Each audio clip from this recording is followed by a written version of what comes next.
Merdeka! Ketemu lagi di Kami Sehat dengan topik Yakin pengen umur panjang, merdekakan dirimu dengan 78. Menyambut Hari Kemerdekaan 17 Agustus 2023, hari ini Healthy People di acara Kami Sehat, kita bakalan banyak ngobrol seputar tentang kemerdekaan dan umur panjang. Nah, penasaran kan apa sih hubungannya tentang umur panjang dan kemerdekaan? Nah, sekarang kita ada Dokter Kristo. Gimana nih dok, hubungannya antara umur panjang dan kemerdekaan menurut dokter? Ada dong, yang jelas pasti ada. Justru saya mau nanya nih Mbak Sri, Healthy People, apa benar kalian semua pada pengen umur panjang nih? Loh, emangnya ada ya dok orang yang nggak pengen umur panjang? Bukannya udah auto gitu dok? Ya belum tentu lah. Ya kali kalau kaya-kaya. Kalau hidup sehat walafiat, sejahtera, bahagia, semua orang mah pasti pengen umur panjang Mbak. Nah kalau hidup sengsara, tinggal digubuk derita, sakit-sakitan, Senin Kamis masuk rumah sakit. Lah, emang ada Apa dok? ya pengen umur panjang? Ada. Saya dulu kan suka ngerawat pasien yang bolak-balik masuk rumah sakit. Hidup terjajah dengan penderitaan gitu loh. Mana enak, bener nggak? Iya juga sih. Oh, jadi aku udah ngerti nih dok sekarang. Healthy people, kalau mau dikatakan umur panjang, kita harus bebas ya dok ya? Yes, harus bebas pastinya. Nah, Harus jadi orang bebas. Harus jadi orang bebas. Healthy people mau tahu bebas apa aja, yaitu ada 3. Yang pertama adalah bebas finansial. Jadi kita kalau mau belanja nggak usah pusing ya dok, mikirin tagihan. Gak usah pakai kartu kredit. Wah, nggak usah pakai kartu kredit, healthy people. Dan yang kedua, yaitu bebas waktu. Jadi kalau mau liburan nih tinggal milih ya dok, kapan aja kita mau liburan. Karena kalendernya merah semua Healthy People. Wah, anak sultan ini dok. Yang terakhir healthy people yaitu bebas penyakit. Karena apa? Itu dia. Karena kalau kita udah bebas finansial, bebas waktu, tapi kita tetap sakit-sakitan, sama aja Nggak bisa nikmatin. ngapa-ngapain, ya kan? Jadi harus jadi orang bebas, harus merdeka Healthy People. Nah, itu dia healthy people. Kenapa topik kita pada hari ini yakin pengen umur panjang, merdekakan dirimu dengan 78. Dokter, kita tadi kan udah bahas tentang angka 78. Kira-kira maksudnya 78 itu seperti apa ya dok ya? Gini, hari ini kan hari kemerdekaan Indonesia, ulang tahun Indonesia. Ulang tahun yang keberapa nih Healthy People? Yang pasti nggak Tahu nggak? seusia saya sih ya dok. Iyalah, kalau enggak kamu udah tua renta dong. Iya. Jadi 78 sekarang, ya dok. berapa? 78 ya? 78. Jadi usia negara kita tercinta ini sudah 78 ya Healthy People ya. Nah, tinggal pertanyaannya, berapa persen dari penduduk Indonesia yang usianya lebih dari 78 tahun? Yang lebih tua dari Indonesia sendiri? Berapa persen? Kira-kira sampai 10% nggak sih dok? Nah, itu dia Mbak Sri, nggak nyampe sayangnya. Wow. Yang sangat menyedihkan bahkan Healthy People, bukan cuma nggak nyampe 10%, 5% pun nggak nyampe, 3% pun nggak nyampe, 2% kurang masih. 2% kurang. Dari Mas. seluruh penduduk Indonesia. Ya, dok? jadi dari 270 sekian penduduk kita itu nggak sampai 5 juta Mas. Nggak nyampe 5 juta yang usianya itu sudah masuk usia lanjut di atas 78 tahun. Nah, padahal kan kalau kita lihat ya negara tetangga kita misalnya, contoh Singapura deh, Singapura ini kan negara kecil, Bener. penduduknya cuma 5 juta, tapi usia lanjutnya udah 3 bahkan hampir 4%. Wih, keren banget bisa melampaui harmoni Indonesia ya dok ya. Iya, ya jauh lah melampaui Indonesia. Nah, apalagi kalau kita lihat negara yang lebih senior lagi ya, lebih maju lagi, Jepang ya. Jepang itu Healthy People, ada yang tahu nggak berapa persen penduduk Jepang yang usia lanjut, yang usianya di atas 75? Emang berapa persen tuh dok? Saya baca-baca secara statistik itu sampai hampir 15% Mas. Jauh banget perbedaannya Hampir dok. Itu juga. ada pengaruh nggak sih dok? Karena warga Jepang jarang ada yang menikah atau gimana ya dok? Ya, mungkin ya, bisa juga. Bisa juga ya dok ya? Bisa juga. Karena ada kata pepatah.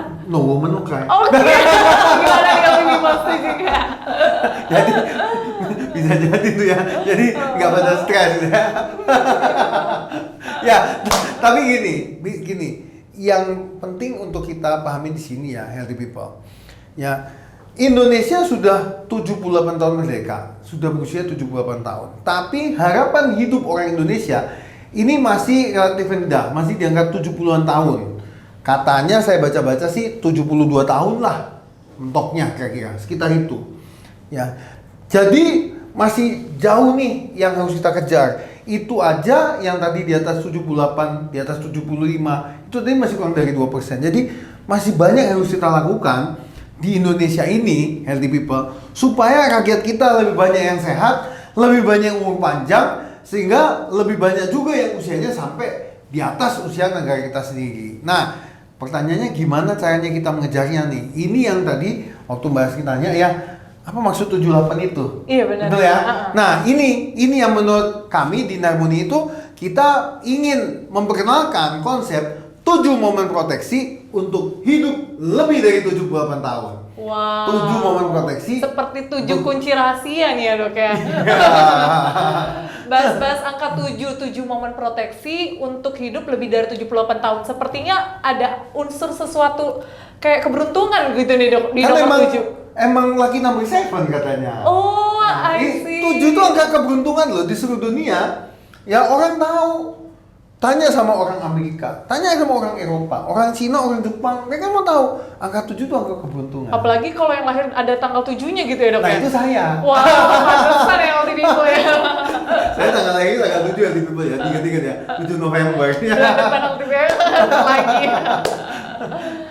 Ya, jadi memang kita percaya ya 7 itu angka keberuntungan. Makanya kami juga di Narmoni percaya untuk umur panjang butuh 7 perlindungan. Nah, 7 perlindungan itu apa saja atau kapan saja. Nah, 7 perlindungan itu kita berikan di 7 momen ya. 7 momen proteksi. 7 momen proteksi ini ada di 7 fase dalam kehidupan.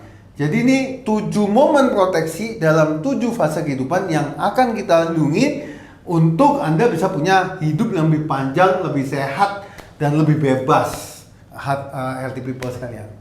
Nah, dokter tadi kan dokter ada bahas tentang 7 fase dalam kehidupan. Itu seperti apa aja nih, dok? Ya, jadi 7 fase dalam kehidupan yang saya maksudkan di sini ya, Mbak Asri ya, itu adalah 7 momen yang penting dalam hidup. Kita kan hidup itu pasti ada milestone ya, ada tonggak-tonggaknya. Ibarat kayak Indonesia 78 tahun itu kan ada tonggak sejarah, ya kan? Iya, benar. Hidup kita juga ada tonggak-tonggaknya nih. Ya, misalnya yang pertama waktu kita mau nikah. Ada wedding preparation, itu salah satu momen yang paling bersejarah dalam hidup kita. Wah, segala macam kita coba misalnya mau siapin pestanya tanggal 1 Januari misalnya, itu dari 31 Desember 2 tahun sebelumnya juga udah siap-siap. Ya kan?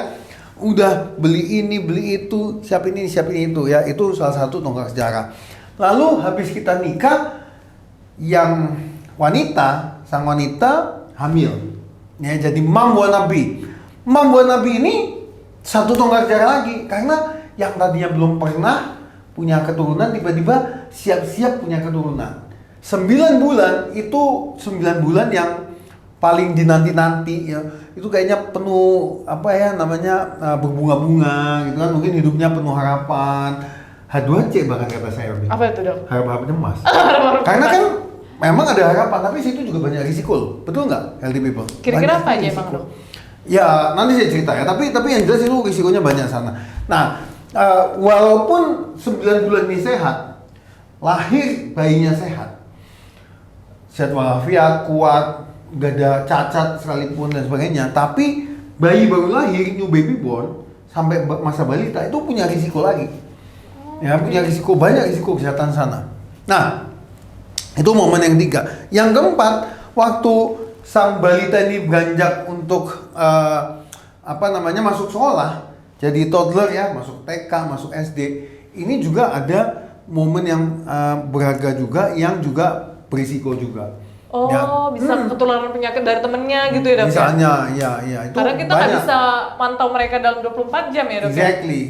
Kita kan nggak bisa ya, waktu mungkin masih bayi kita bisa pantau 24 jam. Begitu masuk sekolah, sebagian hidupnya harus diserahkan ke sekolah sama guru misalnya. Nah, lalu yang kelima, mereka beranjak remaja. Waktu beranjak remaja, ada lagi nih momen-momen yang penting dan berisiko. Ya, masuk sekolah yang baru, ketemu teman-teman yang baru, pergaulan yang baru dan sebagainya. Nah, kemudian setelah mereka selesai sekolah atau mungkin kuliah, mereka akan masuk ke masa kerja atau fase professional life. Ya, professional life yang ke-6 nih, ini juga banyak risikonya. ya stres lah, capek dan sebagainya. Tapi di sini kita mulai berbagi tanggung jawab. Kita jadi orang tua sudah mulai melepaskan anak kita sedikit-sedikit karena kita suruh mereka untuk mulai bertanggung jawab atas hidupnya sendiri, ya kan? Sampai akhirnya waktu mereka menikah, selesai tugas kita ya, tapi giliran kita yang berisiko karena kita jadi senior, jadi usia lanjut, ya kan? Kan kita masih menua dong. Iya benar dokter. Ya, jadi ketujuh fase ini merupakan momen yang mengandung risiko masing-masing. Rentan bisa jadi ada masalah-masalah kesehatan lah, ya kan?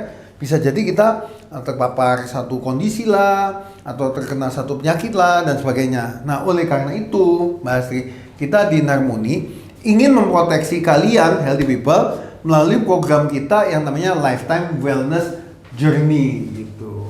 Oke, keren banget ya dok. Oh ya dok, jadi dengan Lifetime Wellness Journey, ini ada hubungannya 7 momen tadi ya dok ya? Apalagi kalau kayak saya nih kan sedang dalam fase mempersiapkan pernikahan itu juga ada. Iya dokter. Waduh, sama dong ya. Udah baru kenalan, pacaran atau tunangan nih? Sedang mempersiapkan sih dok. Jadi saya pengen tahu nih persiapan apa aja. Ya. Iya. Saya doakan mudah-mudahan aman, lancar, damai, sejahtera, bahagia, sakinah mawaddah warahmah. Amin. Makasih dokter. Ya, jadi terus Nah, lanjut. jadi hubungannya apa sih dok 7 momen dengan Lifetime Wellness Journey, dan yang saya tadi bilang kan saya dalam masa kayak mempersiapkan pernikahan, ada hubungannya juga nggak sih dok? Ya tentu. Jadi ini momen-momen seperti ini ya Mbak Astri. Mungkin juga di antara healthy people yang lain yang di sana ya, yang nonton kita tadi TikTok, di Instagram atau di YouTube, mungkin juga ada yang saat ini sedang ada di fase yang sama dengan Mbak Astri. Ya kan, mau mempersiapkan pernikahan misalnya. Ini pasti ada risiko kan? Karena apa? Karena waktu kita mau mempersiapkan pernikahan, kita sama-sama nggak tahu latar belakang kita masing-masing. Walaupun kita bilang kita udah kenal, tapi mana ada yang tahu sih aslinya gimana, ya? Jadi ini adalah satu momen di mana kita memulai babak baru dalam kehidupan, mulai dari pernikahan, nanti kita bakal punya anak bersama, kemudian membesarkan anak sampai kita menua, di mana setiap tahapan tadi berisiko. Nah, kalau kita bicara mulai dari pernikahan, misalnya tadi Mbak Asri dan mungkin healthy people kalau ada yang mau nikah ya pernikahan ini risikonya salah satunya Mbak Asri ya, itu adalah adanya risiko tular menular penyakit yang bisa ditularkan dengan pasangan. Ya, jadi ada beberapa penyakit yang bisa kita saling tular menular nih, karena kita sendiri nggak sadar kita bawa. Apalagi kalau belum cek dulu ya dok ya? Apalagi kalau belum cek, betul sekali. Kita nggak tahu. Ada penyakit yang tidak ada gejalanya Mbak Asri.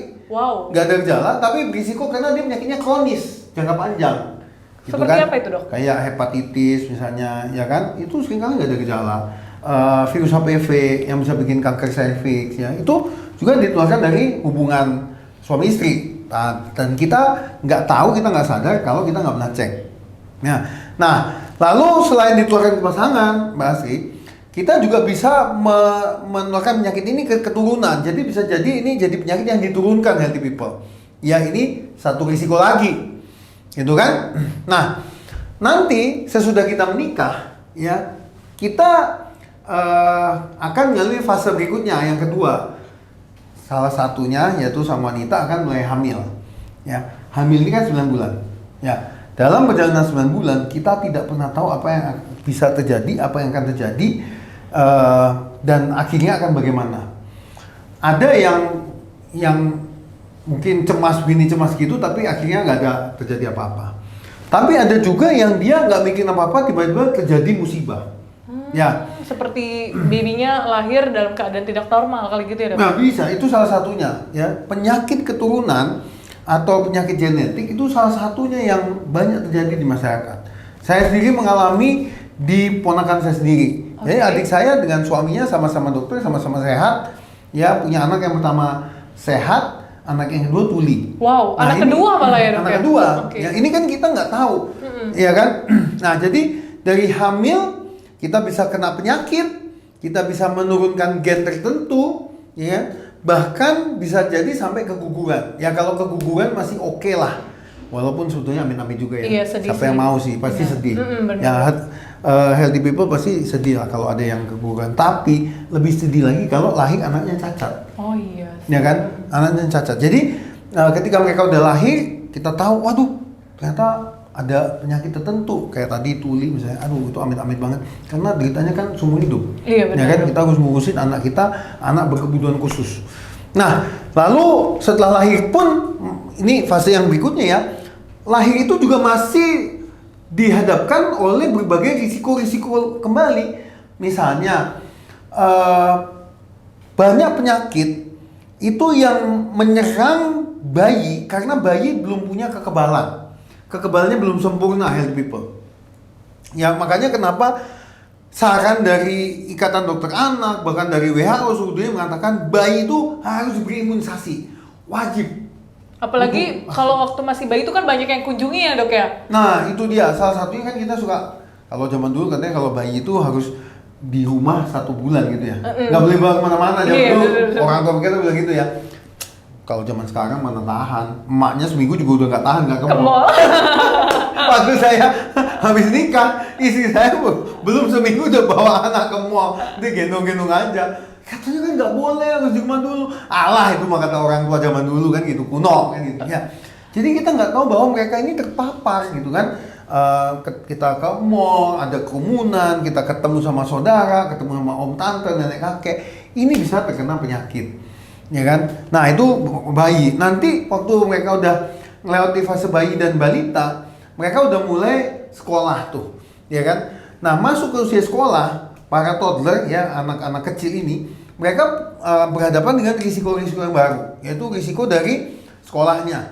Ya misalnya mereka ketemu ada temen yang cacar di sekolah atau campak, langsung wabah tuh. Apalagi kalau anak-anak kan nggak tahu ya dok itu bisa nular, ya udah dideketinya aja ya. Iya, jangankan ini suruh pakai masker juga susah. Iya sih, ya kan? benar-benar. Nah, kadang gurunya juga nggak aware, ya kan? Sampai akhirnya udah wabah baru tuh sekolahnya diliburkan dulu misalnya. Nah, lalu jajan, mereka pasti udah mulai jajan-jajan. Walaupun kita kadang-kadang bekelin gitu ya dok ya. Lebih enak makanan jajan daripada bekal dari emak, gitu. Bener gak nih people, ayo ngaku, ya kan? Walaupun jajan banyak masih enakan jajan loh, ya kan? Nah ini ketika mereka jajan juga mereka terpapar, ya. Nah belum lagi kalau ada yang punya risiko penyakit-penyakit tumbuh kembang, ya penyakit yang baru mulai muncul ketika mereka mulai bersekolah, seperti misalnya ada ADHD, ya kemudian disleksia dan sebagainya. Nah kemudian waktu mereka mulai beranjak remaja, ini ada lagi nih masalahnya, risiko-risiko yang lain seperti risiko dari pergaulan, ya kan? Dia juga mungkin ada risiko-risiko dari aktivitas. Kadang kan mereka harus mulai ada olahraga tertentu, ada ekskul tertentu, ada yang sampai harus jalan-jalan keluar kota, ke desa-desa, atau bahkan ke luar negeri. Itu semua ada risikonya. Ya itu semua ada risikonya sehingga ini juga butuh dilindungi. Nah, kemudian waktu mereka udah masuk ke hidup profesional, di kehidupan profesional mereka udah dewasa, udah kuliah atau bahkan udah lulus kuliah, mereka udah mulai harus menghidupi dirinya sendiri, mereka pasti mulai terpapar sama yang satu yang namanya stres. Wow, iya ini banyak banget sih di dunia pekerjaan lagi ya dok ya. Lu sendiri ngalamin nggak? Iya pasti ya. Masih ada yang namanya stres, ya kan?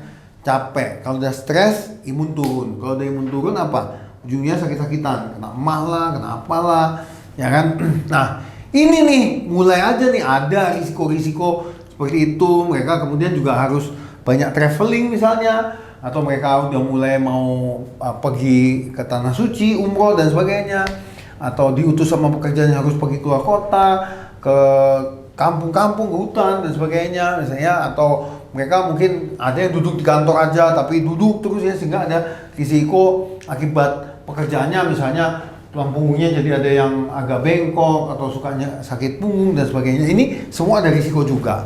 Nah, dan kita juga ketika udah makin usia, Mbak Asri ya, ini kan kita juga imun kita makin turun. Iya benar. Nah, ketika imun kita makin turun, kekebalan menurun, kita juga berisiko tertular penyakit-penyakit yang penyakit infeksi. Jadi kayak balik kayak bayi lagi gitu. Ya udah gampang kena infeksi, rentan batuk pilek, sesek dan sebagainya. Ya, belum tambah yang diabetes, kanker dan sebagainya gitu ya. Nah, jadi di 7 fase dalam hidup ini, yang merupakan 7 momen inilah kita ada risiko-risiko yang sebetulnya kita bisa lihat udah ada polanya dan kita petakan. Kalau kita proteksi dengan baik, maka harusnya sekeluarga ini tidak perlu mengalami gejolak hidup yang berlebihan. Paham nggak maksudnya? Artinya mereka nggak perlu hidup itu kayak roller coaster gitu. Karena kan kita udah tahu, oh di masa ini biasanya risikonya ini. Jadi kita lindungi dulu ya. Jadi mereka harusnya bisa mempersiapkan masa depan yang lebih stabil gitu, yang lebih stabil. Yes, itulah yang kita di Inharmony sebut sebagai lifetime wellness journey. Lifetime wellness journey. Jadi perjalanan sehat seumur hidup gitu kira-kira. Wow, keren juga ya dok ya. Jadi kayak bisa baca masa depan seperti peramal Inharmony nih ya dok ya. Well, everything in the world has a pattern ya. Ada polanya untuk segala suatu dunia. Dan karena kita Inharmony ini udah 12 tahun bergerak di bidang preventif ya, healthy people. Artinya kita sudah memahami lah sebagai klinik vaksin pertama di Indonesia yang selama ini membantu pasien dan klien kita untuk mencegah gitu. Kita udah tahu kapan mereka butuh apa. Kita udah punya petanya nih. Udah ada pola-polanya gitu Mbak Astri. Sehingga kita bisa memberikan suggestion atau recommendation yang lebih pas buat pasien-pasien kita. Pola itu yang kemudian kami petakan dalam istilah lifetime wellness journey tadi. Jadi kalau di setiap titik seseorang dan keluarganya itu dilindungi secara komprehensif ya, healthy people, seharusnya sih kecil ya, walaupun ada sih, mungkin ada, tetap ada sih Mbak Asri kemungkinan itu, tapi harusnya kecil kemungkinannya untuk dia mengalami hal-hal yang tidak diinginkan, hal-hal yang nggak keprediksi sama sekali, kecuali kalau hal itu nggak bisa dicegah ya misalnya kalau kecelakaan itu di luar dari itu kuasa Tuhan ya kan, itu kita nggak tahu karena kecelakaan kan hanya Tuhan yang tahu ya. Iya, benar. Tapi kalau yang kayak infeksi lah, diare lah gitu kan, kemudian tadi kena diabetes lah, darah tinggi lah, stroke lah, itu semua kita udah tahu nih polanya, kapan mulai dan sebagainya. Kalau dilindungi, mereka harusnya bisa bebas dari musibah kesehatan. Itu sebabnya dari tadi kita bilang merdekakan dirimu dengan 7, 8. Wow, keren juga ya dokter ya Inharmony ini. Nah dok, kalau saya sendiri kan sedang dalam mempersiapkan pernikahan tadi seperti yang saya bilang ya dok ya. Nah berarti saya juga termasuk dalam lifetime wellness journey. Nah kira-kira dalam 7 momen itu apa-apa aja sih dok yang saya persiapkan kalau dalam segi wedding preparation dok? Ya jadi menikah itu adalah salah satu momen dari lifetime wellness journey. Mas, ya, itu satu bagian dari 7 tahapan tadi, itu salah satu tahapannya adalah persiapan pernikahan. Nah, dalam setiap momen itu masing-masing itu ada solusinya beda-beda. Termasuk untuk persiapan nikah itu beda dengan kalau ibu yang hamil atau kalau mereka yang baru punya anak. Yang saya tahu sih cuman syarat puskesmas ya, vaksin tetanus dok. Ya, itu kalau syarat pemerintah iya, tapi kan kalau pemerintah itu kan mencegah secara global, nasional, Indonesia ya. Kalau kita memberikan nasihat ataupun rekomendasi individual, Mas. Jadi untuk Anda healthy people, itu kita memberikan sesuai rekomendasi kita sesuai sama situasi, kondisi ataupun kebutuhan Anda. Gitu ya. Nah, solusi yang kita akan berikan apa? Secara umum kita akan bagi jadi 4 bagian besar atau 4 solusi besar. Yaitu yang pertama adalah dengan vaksinasi. Vaksinasinya adalah untuk mencegah penyakit-penyakit infeksi. Ya, dari virus atau kuman yang bisa menyerang kita bentengin dulu, itu vaksinasi. Nah, yang kedua, kita bisa lakukan medical check up. Kalau vaksinasi tadi ngebentengin untuk supaya musuh nggak bisa masuk, medical check up untuk ngecek apakah udah ada musuh yang masuk, apakah udah ada penyakit. Nah, jadi ini 2 tahapan yang berbeda kita gabungkan ya. Jadi untuk yang sudah ada virus, kuman dan sebagainya atau penyakit, kita cek dengan medical check up. Yang belum kita bentengin. Ya, kalau penyakitnya penyakit keturunan, bukan dari kuman atau virus atau bakteri, maka kita cek apakah ada genetiknya. Nah, kalau itu kita lakukan dengan pemeriksaan genetik. Ya, jadi kita cek apakah itu ada kuman yang masuk atau ada gen kita yang memang sudah punya risiko itu. Gen itu jadi kayak agak lebih mendasar banget ya dok ya? Ya itu blueprint hidup kita. Blueprint, yes. Nah, lalu kalau memang ini membutuhkan bantuan nutrisi, misalnya vitamin, suplemen dan sebagainya, kita berikan namanya nutrition support. Jadi nutrition support itu vitamin atau suplemen yang kita bisa berikan untuk membantu menyehatkan dirinya. Nah, contoh ya, saya ambil contoh Mbak Asri tadi ya, karena Mbak Asri kan mau nikah nih, healthy people. Jadi mudah-mudahan pasangannya nonton nggak nih Mas? Wah, nanti saya bakalan infoin sih dok. Ya, tapi harus nih ya, kalau nggak nonton nanti ajakin buat nonton highlightnya gitu ya. Siap. Jadi gini, kalau buat yang mau nikah, maka dari persiapan itu contohnya aja vaksinasi ya. Kita mesti cek sudah terlindung dari penyakit apa aja. Ya, yang tadi menular lewat hubungan seksual atau menular ke janinnya nanti itu mesti divaksinasi. Kalau kita udah, alhamdulillah, puji Tuhan. Kalau belum, lakukan sekarang sebelum nikah. Ya. Yang kedua, premarital check up. Nah, ini yang medical check up ya. Kita lakukan premarital check up untuk tahu apakah kita ada bawa kuman atau penyakit atau virus yang bisa ditularkan ke pasangan atau ke anak. Oke. Ya kan?